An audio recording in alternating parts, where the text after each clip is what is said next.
Good morning, welcome to Morning Expresso. Centre says states too can declare communities as minorities. War has become the new normal for many in Ukraine. Russian Foreign Minister may visit India this week. Here are the top stories from today's edition of the Indian Express. I'm Charulata Biswas. Let's begin with the big story. Censured by the Supreme Court for not taking a stand on the politically sensitive question of identifying minorities at the state level and granting of minority status to Hindus in states where their numbers have fallen below that of other communities, the centre has finally broken its silence and put the onus on states, saying they too have the power to declare communities as minority. Here are the stories you'll find only in Indian Express. In the latest edition of the Idea Exchange, Union Grants Commission head M. Jagadish Kumar talks about how the common entrance exam for central universities won't make board exams irrelevant, but will take the pressure off students as the entire focus of scoring high scores for the sake of getting into a college will go away. Fleeing their homes in war-ravaged eastern Ukraine, thousands are still coming to Lviv in the west every day.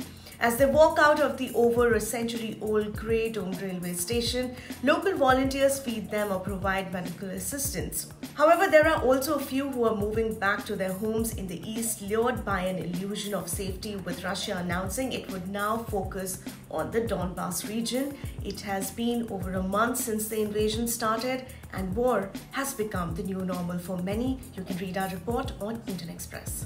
Here's a look at the front page.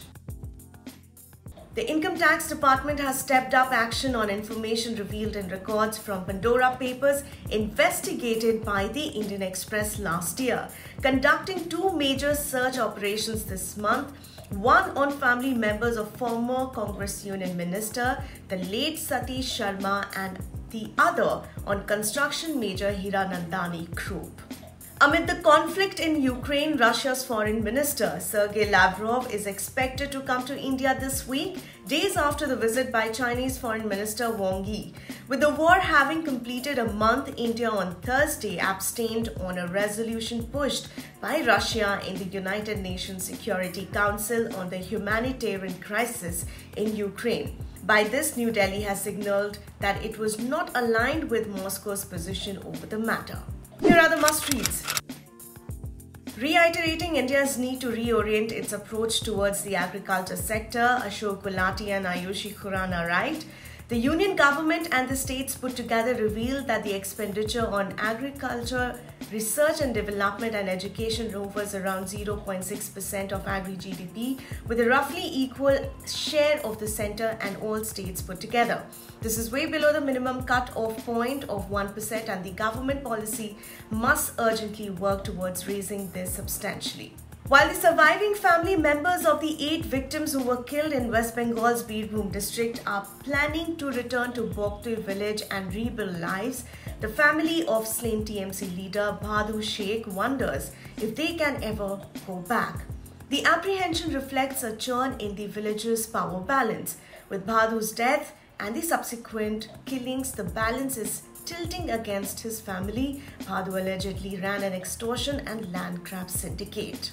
The Maldivian parliament last week accepted an emergency motion disallowing an opposition rally planned just a day before External Affairs Minister S. Jaishankar's visit to Maldives.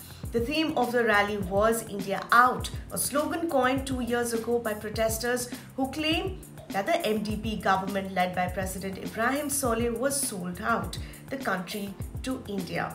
What is behind the new anti-India campaign in the Maldives? We explain.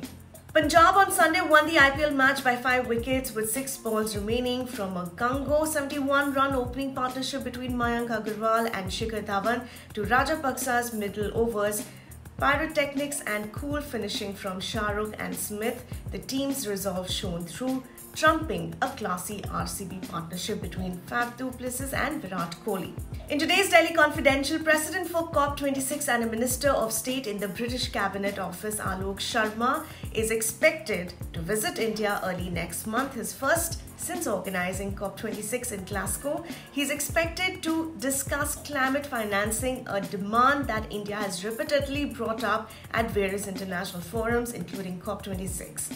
And finally, in today's episode of the Three Things podcast, we discuss the significance of Jaishankar's visit to Maldives and Sri Lanka and a recent bill introduced in the Lok Sabha which could give the central government even more control over Delhi. That's a wrap from my end. For more latest updates, don't forget to subscribe to our channel, The Indian Express. Thank you so much for watching.